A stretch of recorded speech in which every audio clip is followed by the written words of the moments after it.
ya tenemos a la ministra de Educación, María Brown. ¿Cómo le va, ministra? Buen día y bienvenida a Contrapunto. Buenos días, Jorge. Buenos días, Edison. Un feliz día del periodista ecuatoriano. Muchas gracias. Que hoy pues se celebre toda esta labor tan grande que hacen los periodistas en el país para mantener a nuestra población informada. Muchas gracias, ministra, por su deferencia. Un fuerte abrazo. Ahora, entrando en materia, ¿por qué el ministerio ha decidido mantener su plan de retorno a clases a pesar de este pico que ayer ya daba cuenta la ministra de Salud?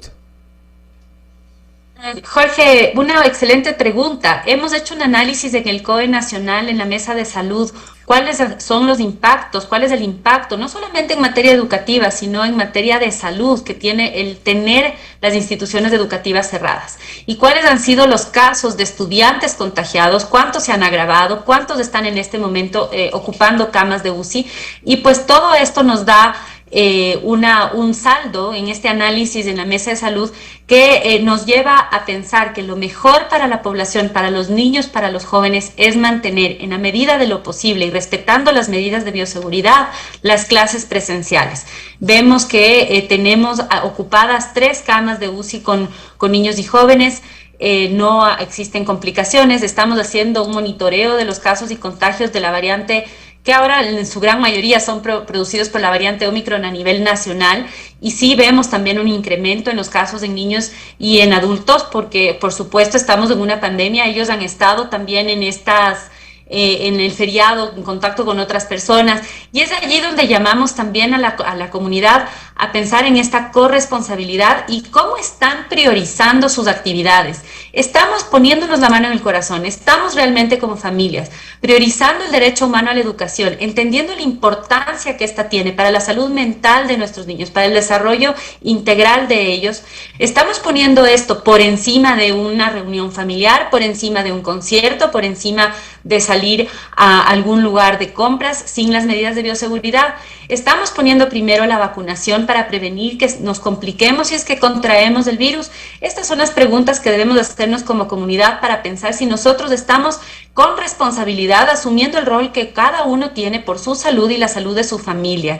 Y por supuesto hemos visto y con mucha preocupación lo que ya habíamos alertado hace varios meses: incrementos en índices de violencia intrafamiliar, violencia contra niños, casos sobre todo en jóvenes en el sistema educativo, casos de depresión, de ansiedad, de estrés. Vemos de un incremento en los índices inclusive de intentos de suicidio en jóvenes. Todos estos pueden ser tratados mejor, incluso prevenidos cuando estamos en una condición de contacto presencial, así sea por un menor número de horas con los estudiantes. El análisis para tomar esta decisión es un análisis integral. Sin embargo, seguimos con la medida de respetar un aforo de 2.25 metros cuadrados por persona.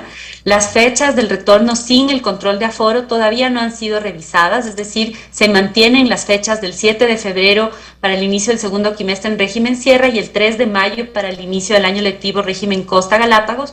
Sin embargo, tenemos que seguir vigilantes. El COE está en sesión permanente, revisaremos constantemente cómo va evolucionando esta pandemia para tomar la decisión de si se mantiene la fecha de 7 de febrero o no. Por el momento sí se mantiene, y se mantiene sobre todo este retorno a la presencialidad progresivo, voluntario, e inclusive promovemos que más jóvenes, más niños acudan a la institución educativa. Los efectos y los riesgos de no estar en clases presenciales han demostrado ser mayores que los riesgos de contraer el virus, e inclusive si se contrae, de que este se complique una vez que ya estamos vacunados. Un poco para mostrar el cuadro completo, ministra, ¿qué porcentaje tienen ustedes en la educación privada y la pública que han decidido ir ya a clases, y qué otro porcentaje se mantiene en la virtualidad? Para mostrar ambas caras de la moneda, ministra. Tenemos a nivel nacional 11.929 instituciones educativas que tienen su permiso de asistir de manera presencial en aforos reducidos.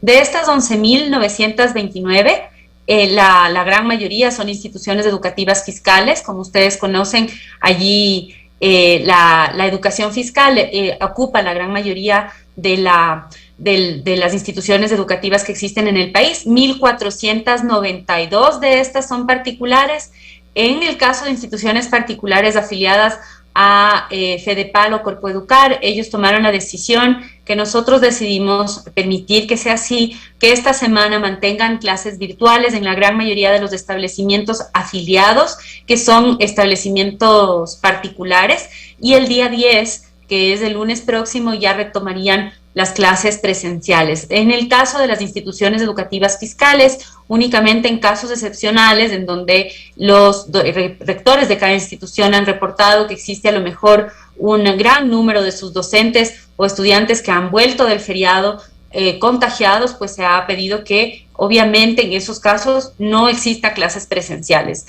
Hay que recordar que el protocolo es muy claro. Si es que el docente o el estudiante tiene cualquier síntoma de COVID, no debe ir a la institución educativa. Debe reportar al rector y se active el protocolo para que el Ministerio de Salud valore si es que los síntomas pueden ser de COVID y determine si se requiere una prueba PCR o una prueba de antígenos para descartar el virus. Esto nos protege a todos, por lo tanto, no a rectores que a lo mejor puedan querer exigir a uno de sus docentes que se siente mal, que está con síntomas, que acuda a la institución educativa. Esto no está en el protocolo, esto no es lo correcto. Lo que debe hacer es reportar al Ministerio de Salud y pedir la valoración de ese docente. Edison. Ministra, gracias por aceptar esta invitación a través de Contrapunto Radio Huancavilca. ¿Qué pasa cuando una institución particular, una unidad educativa, decide, en este caso acá en la región Costa, que está a punto de finalizar su periodo lectivo, no continuar con este regreso a clases programado y de pronto dice, no, vamos a continuar nomás por vía online? ¿Hay algún tipo de sanción para este tipo de unidad educativa? Pedimos que cuando existen estos casos nos lo puedan reportar. Generalmente es producto de la desinformación de los propios directivos de la institución educativa, que consideran con la mejor intención que están haciendo lo mejor para sus estudiantes. Tenemos primero que hablar con ellos y valorar cuáles son las razones. Como lo he expuesto anteriormente, normalmente las razones para que regresen a la clase presencial son de mayor peso que las que no. Por lo tanto, no se ha determinado una sanción administrativa aún para este tipo de casos, pero como lo dijimos hace un momento, hemos permitido que las instituciones particulares que han tomado esta decisión para la semana que está transcurriendo puedan hacerlo, pero a partir del 10 tienen que retomar a las clases ya. Si tienen el PISE aprobado, como lo dice la resolución del COE Nacional, no hay un retroceso en la medida, es decir, deben continuar en la presencialidad con los aforos reducidos.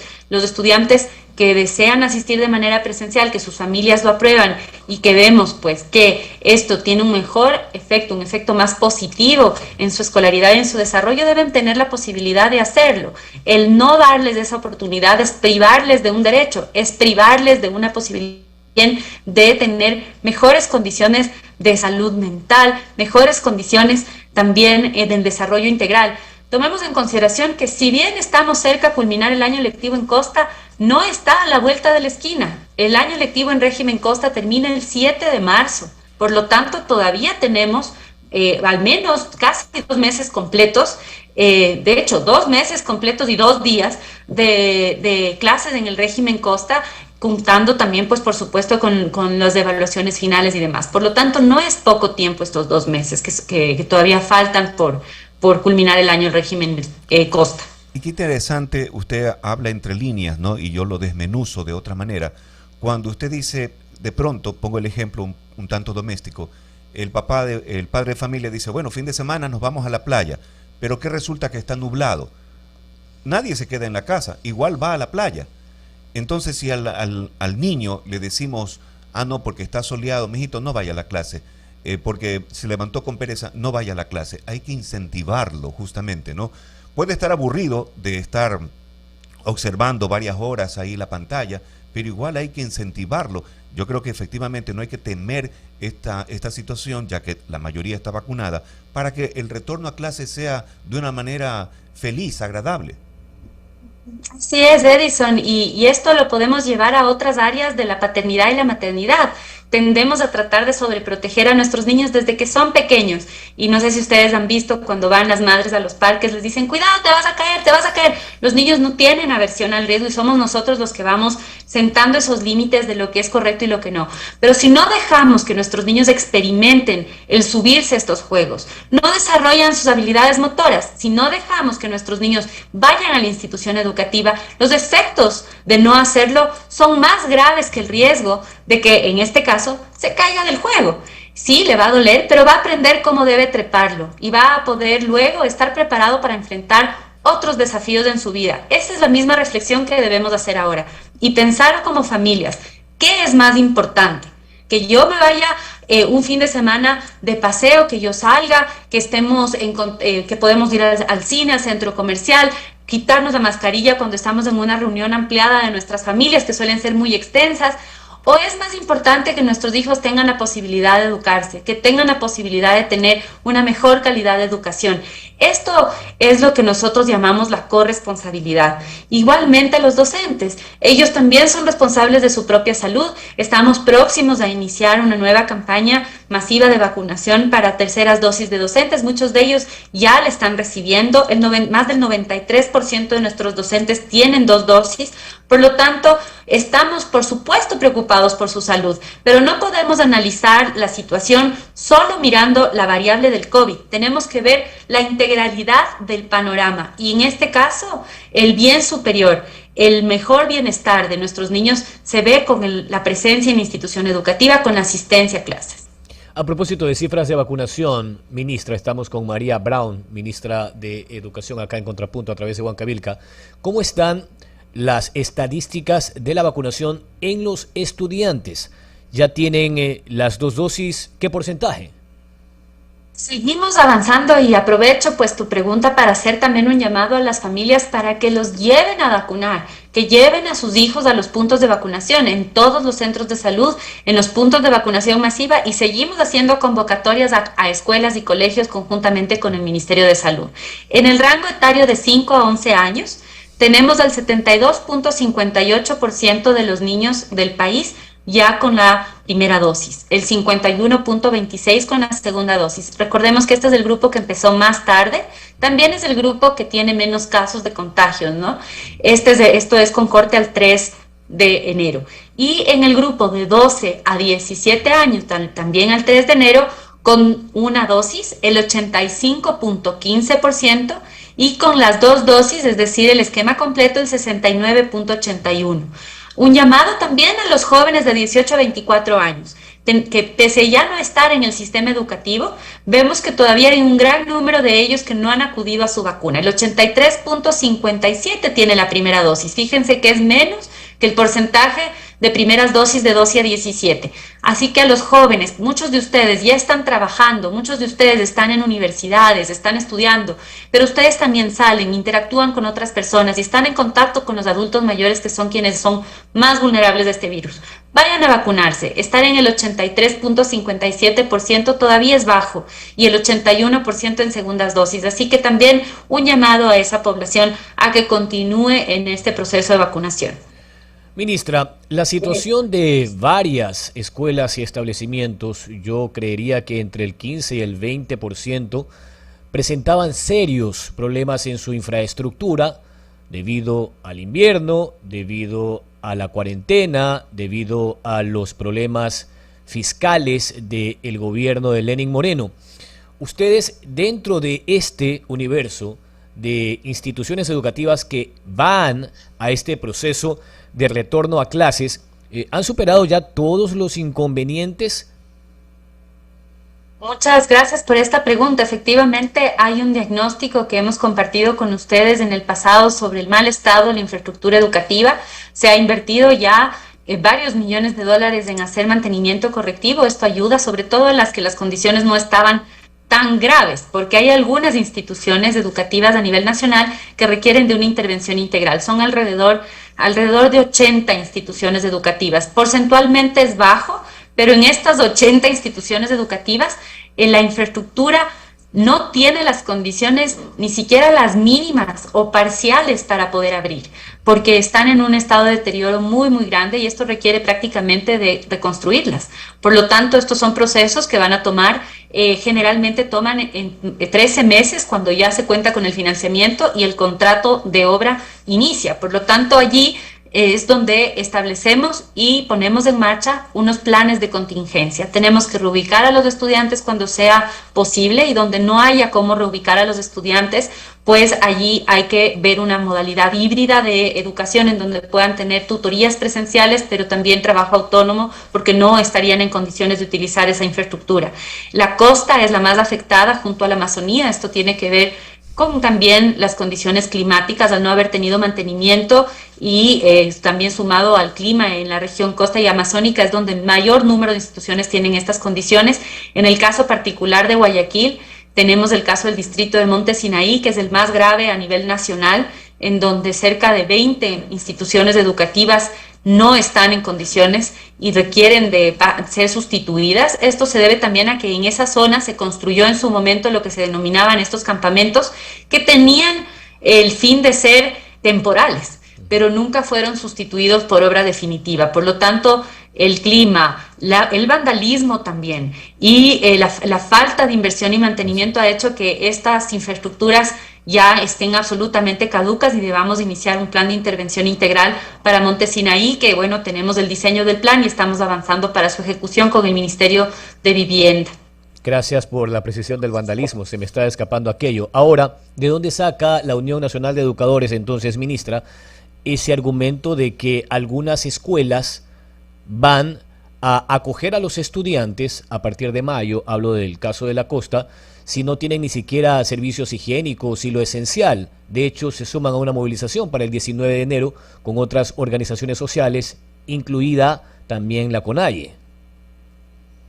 Creo que allí hay casos efectivamente en donde hay que continuar en estas reparaciones parciales, en instituciones en donde por supuesto tenemos que mejorar las condiciones para que la presencialidad sea posible. No se han aprobado PICES en instituciones que no tengan estas condiciones que tú mencionas, Jorge. Por lo tanto, es una especulación de quien haya pues dicho esto, de que se va a exigir que vayan de manera presencial a sitios que tienen estas condiciones que tú mencionas. Todo lo contrario, lo que se ha dispuesto es que no sea así, que se reporte y tenemos ese levantamiento para que en esas instituciones tengamos los planes de intervención y planes de contingencia. Creo que también allí los gremios docentes son varios, somos cerca de 12 gremios nacionales. Hemos estado en constante contacto, en reuniones permanentes para compartir información con ellos, para construir conjuntamente la política pública. Hay muchos desafíos en los cuales ellos nos están ayudando.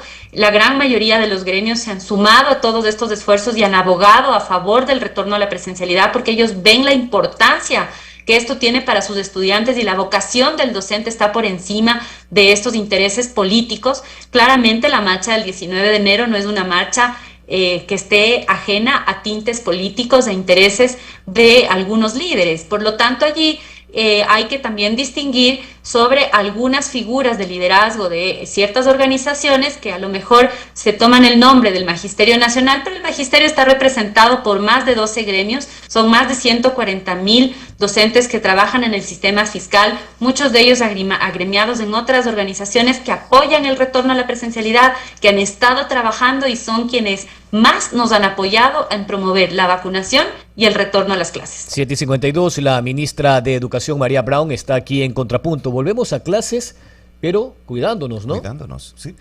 Ministra, en este gobierno no se dio aquello, no sé si se vaya a aplicar, pero recuerdo que en el tema de Lenín Moreno, obviamente la población estudiantil sigue creciendo y también la necesidad de profesores.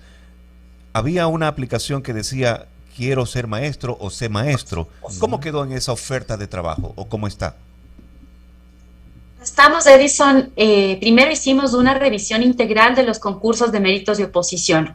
Los concursos de méritos de oposición son aquellos mediante los cuales los docentes tienen mayor estabilidad laboral y reciben un nombramiento definitivo. Es un concurso público abierto en donde los docentes pueden participar para recibir un nombramiento definitivo. El año pasado culminamos con procesos que habían iniciado en la administración anterior y este año vamos a hacer un nuevo proceso de selección y de concursos de méritos de oposición. No lo vamos a denominar quiero ser maestro, porque este es un proceso permanente. Es como ponerle un nombre al proceso de matrículas, como que digamos quiero ser estudiante. No, pues esto es un proceso constante, permanente, que debe hacerse con mayor frecuencia desde el Ministerio de Educación para tener la mayor cantidad de docentes con estabilidad laboral y sobre todo con las vacantes completas. Iniciamos este año con 1.800 partidas que ya fueron aprobadas por el Ministerio de Finanzas y el Ministerio de Trabajo. Estamos ya en ese proceso de elaboración del concurso. En paralelo tenemos la plataforma que se denomina Educa Empleo, a través de la cual se hace un proceso de selección para docentes que reciben nombramientos provisionales. Estos son nombramientos que al llegar a un ganador de concurso, su contrato culmina. Al momento, nosotros hemos identificado que existe una necesidad de alrededor de 4.000 docentes faltantes en el sistema educativo nacional. Por lo tanto, nuestra meta es abrir concursos o hacer contratos a través de Educaempleo por este número, de manera que tengamos la planta docente completa lo antes posible. Y también, como tú mencionabas, hay un incremento en el número de estudiantes. Esto demanda también un incremento de la capacidad de la infraestructura educativa. Hemos iniciado el mes de diciembre ya varias obras, son 14 obras, al menos 14 obras de instituciones educativas grandes en distintos lugares del país que se culminarán en este año 2022, incluyendo en Guayaquil la unidad educativa ubicada en el Parque Samanes, cuya obra inició en el mes de diciembre, en la ciudad de Quito, la unidad educativa Réplica Central Técnico, entre otras a nivel nacional, que forman parte de este grupo de 14 obras grandes que vamos a culminar para también tener más espacio y tener aforos más adecuados para los estudiantes de forma presencial, porque hoy, sobre todo en las ciudades en donde hay mucha densidad poblacional, sí encontramos aulas que están aglomeradas, que tienen asignados demasiados estudiantes y que por lo tanto esto también hace que una educación de mejor calidad sea más difícil. Este año 2022 ya no debe existir las escuelas unidocentes, con un solo profesor para tantos alumnos.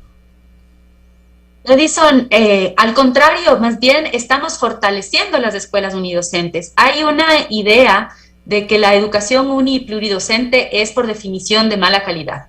Pero lo que ha hecho que en el país estas tengan mala calidad es que no existía un modelo de gestión específico para este tipo de educación que existe en todas partes del mundo, inclusive en los países con mejores niveles educativos como Finlandia. En lugares de alta dispersión geográfica hay docentes multigrado, en aulas multigrado, que trabajan con niños de distintas edades. Pero la metodología, el material, los requisitos administrativos inclusive deben ser específicos para este contexto. Por lo tanto, estamos trabajando en la reapertura de instituciones educativas rurales, muchas de ellas unipluridocentes. El año pasado abrimos 101 durante esta administración y este año reabriremos al menos 250 más. Estas instituciones van a tener un modelo educativo específico que hemos estado construyendo de manera participativa con el territorio, que será publicado en las próximas semanas, y esto ayudará a que esa calidad educativa mejore. Gracias a la ministra de Educación, María Brown. Un fuerte abrazo. Cuídese, ministra. Gracias, ministra. Muchas gracias, igualmente. Muy buenos días. Bueno, interesante, Buen día. ¿no?